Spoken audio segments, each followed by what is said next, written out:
Bonjour tout le monde. Là, nous allons nous attaquer à la quatrième partie qui va porter sur la dépendance et la santé mentale. Et nous allons répondre à la question qui nous occupe tous.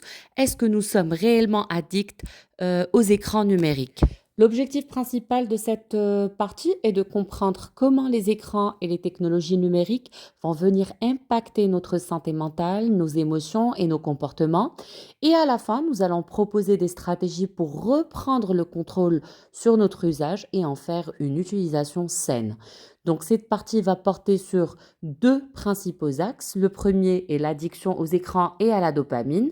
Le deuxième est bien sûr les troubles associés et impacts sur la santé mentale chez l'enfant, l'adolescent et les adultes. Pour commencer cette quatrième partie, je tiens à présenter les résultats d'une recherche qui a été faite récemment par Tuitu. Elle a révélé une réalité alarmante, c'est que 20% des adolescents présentent des signes de dépendance aux écrans, avec une répercussion sur leur vie scolaire. Pourquoi la vie scolaire? Car leurs ressources attentionnelles se trouvent surchargées par les notifications qu'ils reçoivent tout au long de la journée, ce qui nous mène à une diminution de la concentration. Aussi, ce que je voudrais rajouter, c'est que la vie sociale se voit aussi impactée, puisqu'ils ont moins d'interactions en face à face, avec une préférence pour les relations numériques. Euh, pour cela, ou dans cette optique, l'OMS, l'Organisation mondiale de la santé, a émis des directives strictes pour limiter le temps d'écran chez les jeunes. Actuellement, les enfants en préscolaire passent 4 heures par jour devant un écran, dépassant largement la recommandation de l'OMS qui est de 1 heure par jour. Pour les enfants de 6 à 12 ans, ils ne doivent pas passer plus de 2 heures par jour devant un écran avec un exercice physique de 60 minutes est obligatoire. Selon l'étude de Tuitu, les adolescents passent actuellement entre 6 à 9 heures par jour contre une recommandation de 2 heures maximum par jour avec un temps de sommeil de 8 à 10 heures par nuit et une limitation stricte des écrans avant le coucher. Il faut aussi limiter ces écrans pendant les repas pour préserver l'interaction sociale et la pleine conscience alimentaire. Toujours dans le cadre de la même recherche, les adultes passent actuellement entre 6 à 8 heures par jour devant un écran pour des raisons professionnelles et réactives. Ce qu'il faut d'abord savoir, c'est que les applications, elles sont conçues pour nous rendre dépendants. Comment? Grâce à l'utilisation des couleurs, des sons, des vibrations. Tout cela va créer en nous un effet de récompense instantanée. Et même la conception des algorithmes dont on a parlé dans la deuxième et la troisième partie sont basés sur la psychologie du comportement pour maximiser notre engagement.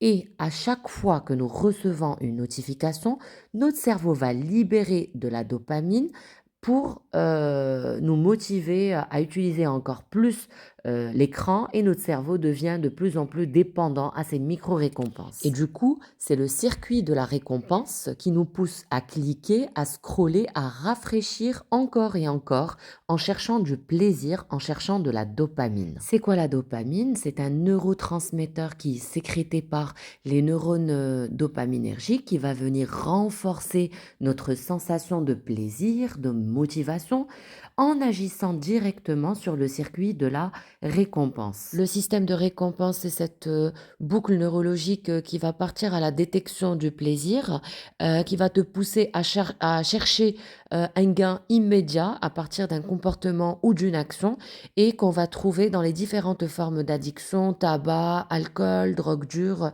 ainsi de suite. Toutes ces substances nous procurent une récompense immédiate. Et ce qu'il faut savoir aussi, c'est que notre cerveau n'a pas évolué pour planifier le long terme. Nos ancêtres vivaient dans un environnement où la survie immédiate était leur priorité et par conséquent, on reste jusqu'à présent attiré par les récompenses rapides.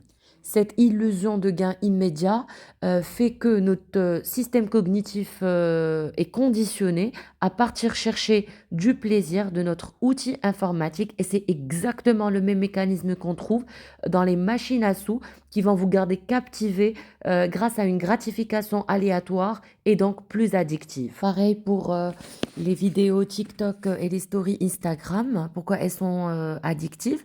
Parce qu'elles nous fournissent une gratification immédiate immédiate en quelques secondes. Cette gratification instantanée rend plus difficile la concentration, la motivation et surtout l'apprentissage de la patience. C'est pour ça qu'on trouve des enfants qui s'ennuient rapidement, quelle que soit l'activité dans laquelle ils sont engagés.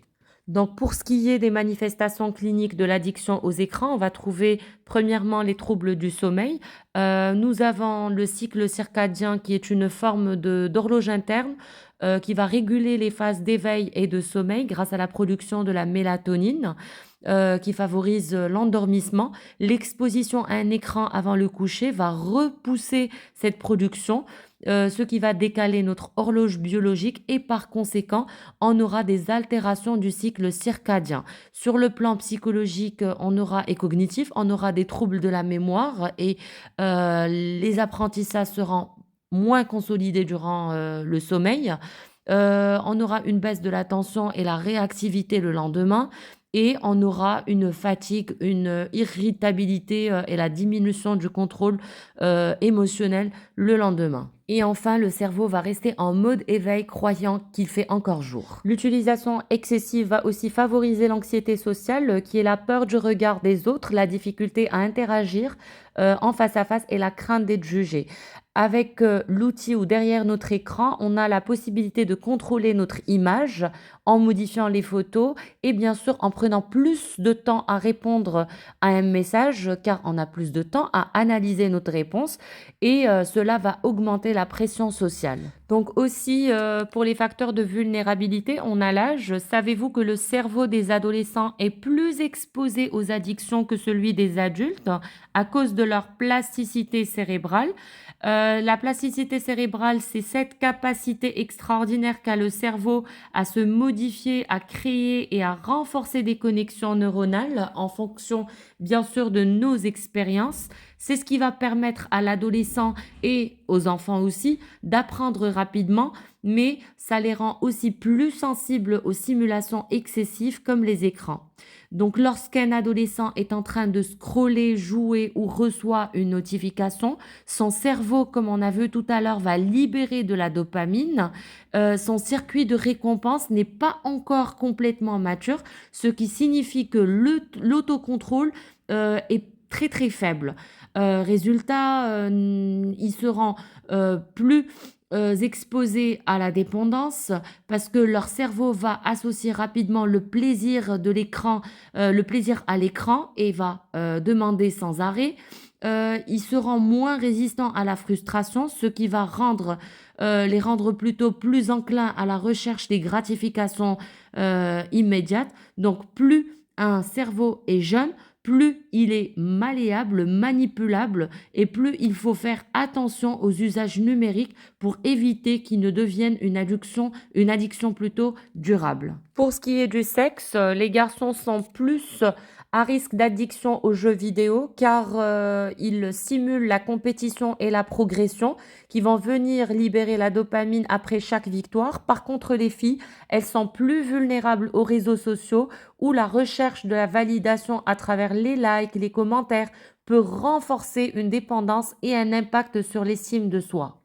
Malgré cette différence, un ado sur 5 présente toujours des signes de dépendance aux écrans parce que le cerveau de l'adolescent est encore en développement et plus sensible aux gratifications immédiates, ce qui aura un impact direct sur les difficultés à décrocher, perte de contrôle et l'isolement social. L'addiction aux écrans, comme toute forme de dépendance, elle va nécessiter une prise en charge adaptée.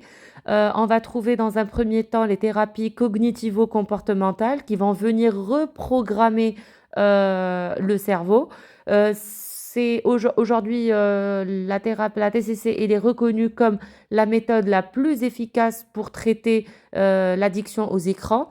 Elle va permettre de modifier les habitudes problématiques et d'identifier les facteurs qui vont venir déclencheurs et de développer des stratégies de substitution ou des stratégies alternatives pour reprendre le contrôle sur l'impulsivité numérique. Le thérapeute va venir déconstruire les réflexes automatiques en installant de nouveaux schémas comportementaux plus sains. Dans un premier temps, on va partir identifier les déclencheurs comme l'ennui, le stress, la procrastination, c'est-à-dire reporter une tâche en en allant sur les réseaux sociaux. Aussi la peur de manquer une information. On va demander au consultant de tenir un journal d'usage numérique et noter à chaque moment où l'on prend le téléphone et identifier ce qui a déclenché ce réflexe. Deuxièmement, on va aider le consultant à mettre en place des stratégies de substitution comme le sport, le dessin, la lecture, des rituels déconnectés, partir sur des endroits où l'usage du téléphone n'est pas obligatoire et favoriser les interactions en face à face. Aussi, la régulation numérique tient une place importante. Par exemple, pas d'écran après 21 heures, moins de sollicitations pour plus de concentration et utiliser des applications de contrôle du temps d'écran. Là, on va retrouver une utilisation volontaire et consciente au lieu de subir des effets addictifs. Aussi, en tant qu'éducateur, il faut apprendre aux enfants à bien utiliser les écrans. Par exemple, organiser des ateliers de sensibilisation, apprendre à gérer l'attention via des exercices de pleine conscience et de concentration, bien sûr. Encourager les enfants à pratiquer du sport, l'art, la lecture, les interactions sociales. Comme ça, on va pouvoir développer un rapport qui est plus équilibré aux écrans dès le plus jeune âge. Et on n'aura pas besoin de l'intervention d'un thérapeute pour venir désinstaller cette addiction. Pour ce qui est des troubles associés à la surexposition aux écrans, on va trouver le ralentissement cognitif, donc la baisse d'attention, comme on a vu tout à l'heure. L'apprentissage va devenir plus superficiel et on aura une diminution au niveau de la pensée critique. Aussi, le trouble de communication sociale qui caractérise cette génération hyper connectée. Leur système cognitif perd les repères pour décoder les signaux sociaux et par conséquent, ils auront des difficultés à décrypter les émotions et les expressions faciales, à forcer de communiquer en abréviation et messages courts. Le langage devient plus pauvre et les jeunes actuellement préfèrent envoyer un message plutôt que parler en direct, ce qui aggrave l'anxiété sociale. Donc plus de temps en ligne égale moins de temps à développer ses compétences sociales et l'interaction réelle devient plus stressante car elle est moins pratiquée. Donc pour les conséquences cliniques, on vient récapituler tout ce qu'on a dit depuis le début de ce webinaire. L'usage excessif va agir sur le niveau cognitif, il va causer des troubles de l'attention, il va aussi causer une surcharge cognitive, trop d'informations à traiter et par conséquent une fatigue mentale énorme. L'altération de la mémoire vu que la consolidation des apprentissages ne se fait pas d'une manière correcte. Et bien sûr, au niveau psychologique, on a une augmentation de l'anxiété et du stress. On a un isolement social à cause du manque d'interaction réelle et un repli sur soi.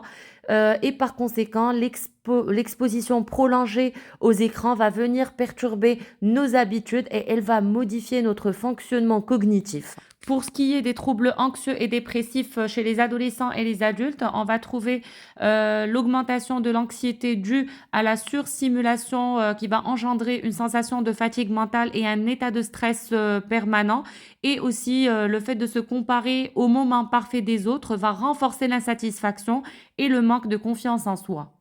La dépression numérique va venir de la surconsommation qui épuise notre système cognitif parce qu'il est en état constant de simulation. Aussi la comparaison toxique sur les réseaux sociaux, une insatisfaction chronique, une faible estime de soi et parfois un sentiment d'échec social. Aussi le manque d'interaction réelle va amplifier ce sentiment de solitude et ça va accroître le risque de dépression, que ça soit chez les adultes ou chez les adolescents. Pour ce qui est des effets sur les relations sociales, premièrement, les écrans ne doivent jamais remplacer les interactions humaines. Pourtant, ils impactent nos relations sociales et familiales. On est moins plutôt dans l'interaction et on est plus dans l'isolement. Le temps passé devant les écrans va venir pour diminuer la qualité des échanges réels et aussi ça peut avoir un réel impact sur l'attachement parental qui est essentiel pour le développement émotionnel et cognitif de l'enfant. L'enfant se construit à travers les interactions qu'il a avec ses parents. Donc, lorsque le parent est trop absorbé par son téléphone, il devient moins attentif aux signaux émotionnels et par conséquent, on aura moins de réponses aux pleurs et aux appels et moins de contact visuel lors des différents échanges qu'on aura avec l'enfant. Donc, l'enfant peut développer cet attachement avec le parent et des fois on peut développer un attachement insécure avec un sentiment d'indifférence ou d'anxiété face aux figures parentales. Cette distraction peut avoir aussi un effet sur le langage de l'enfant puisque le langage s'apprend grâce à l'interaction, donc parler en regardant et en écoutant ses parents, pas en regardant une vidéo. Donc un enfant qui passe trop de temps sur un écran interagit moins avec son entourage, ce qui va retarder son développement langagier et émotionnel. Le contenu auquel nous sommes exposés vient aussi changer notre manière de perception. Par exemple, des enfants qui sont exposés à des contenus violents vont se voir banaliser les comportements agressifs. Des études récentes ont montré que la violence numérique a des conséquences alarmantes sur le comportement de l'enfant. Il y aura une désensibilisation, une augmentation des comportements agressifs en milieu familial et en milieu scolaire, une perception qui est complètement différente et déformée de la réalité. Et bien sûr, cela va augmenter l'anxiété et la méfiance sociale. Pour les comportements pornographiques, ils vont venir impacter directement la perception de la sexualité et des relations humaines. Et enfin, les fake news qui ne sont qu'une désinformation massive qui va fragiliser l'esprit critique chez l'adolescent et l'enfant. 70% des jeunes s'informent via les réseaux sociaux où les fake news circulent 6 fois plus vite que les vraies informations. Cela va conduire à des difficultés à distinguer le vrai du faux, une propagation des stéréotypes et des théories du complot, et nos enfants seront dans la manipulation. L'exposition précoce au contenu inapproprié peut aussi causer des effets sur le développement psycho-affectif de l'enfant, cela à travers des comportements anxiogènes, aussi un isolement social et une génération qui connaît une hypersexualisation à cause de la vulgarisation du contenu pornographique. L'exposition permanente aux vies parfaites des autres va aussi déstabiliser notre estime de soi. Ce qu'il faut savoir, c'est que c'est une réalité filtrée et embellie, des photos retouchées, des succès qui sont mis en avant et des instants choisis. Ces moments choisis vont nous mettre face à une dépendance à la validation extérieure. On va toujours chercher à plaire aux autres avant de s'écouter soi-même, ce qui nous met bien sûr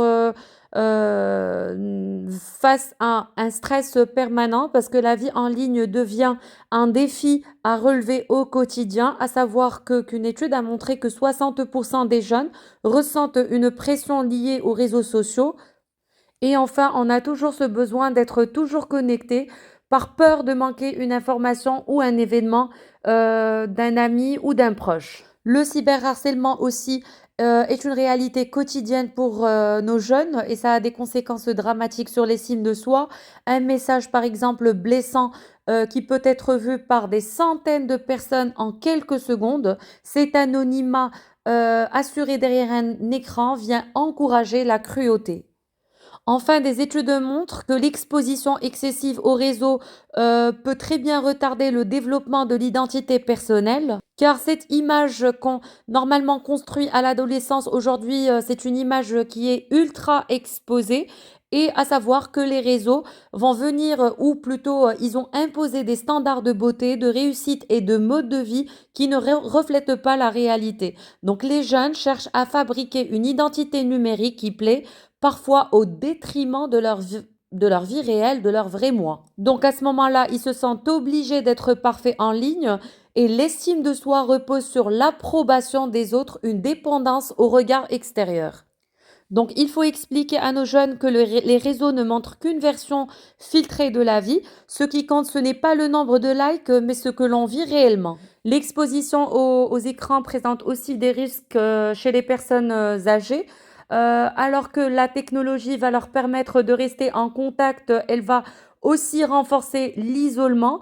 Les personnes qui vivent seules ont tendance à remplacer les interactions sociales physiques par des interactions virtuelles. Des fois, ils développent une forme de dépendance aux réseaux sociaux ou à la télévision comme principale source de compagnie, ce qui peut accélérer le déclin cognitif.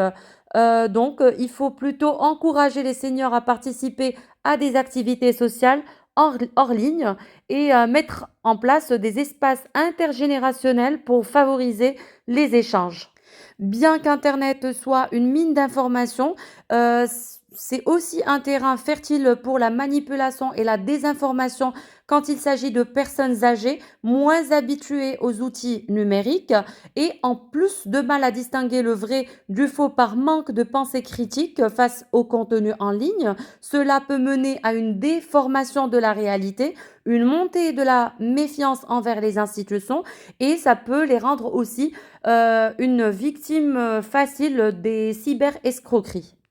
Pour conclure, cette exposition excessive peut entraver le développement psycho-affectif de l'enfant. Chez l'adolescent, il peut souffrir de problèmes d'estime de soi et une perception altérée de son identité en raison des contenus non adaptés. Et pour ce qui est des adultes, l'absence d'informations précises peut entraîner une désinformation, un isolement social et un risque accru d'escroquerie.